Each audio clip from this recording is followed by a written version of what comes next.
In this problem, we look at an application involving direct and inverse variation. The resistance in ohms of a circular conductor varies directly with the length of the conductor and inversely with the square of the radius of the conductor.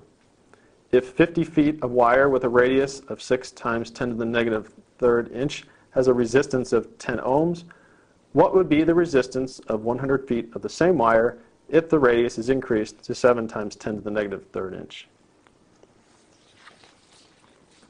I'm going to start by defining some quantities. We're going to let R, or capital R, equal the resistance. We're going to let capital L equal the length.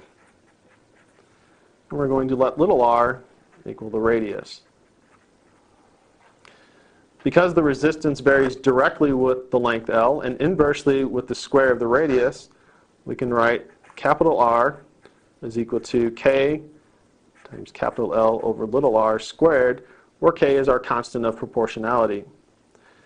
To find the value of K, we'll use our given values for R, L, capital R, L, and little r, and plug them into our equation and solve for K.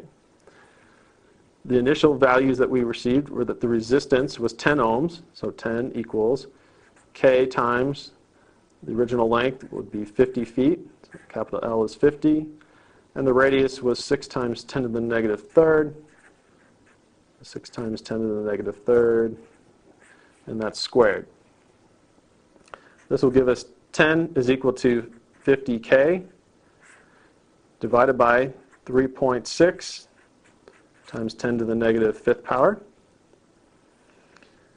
If we multiply both sides by 3.6 times 10 to the negative fifth, we'll have 3.6 times 10 to the negative fourth is equal to 50K.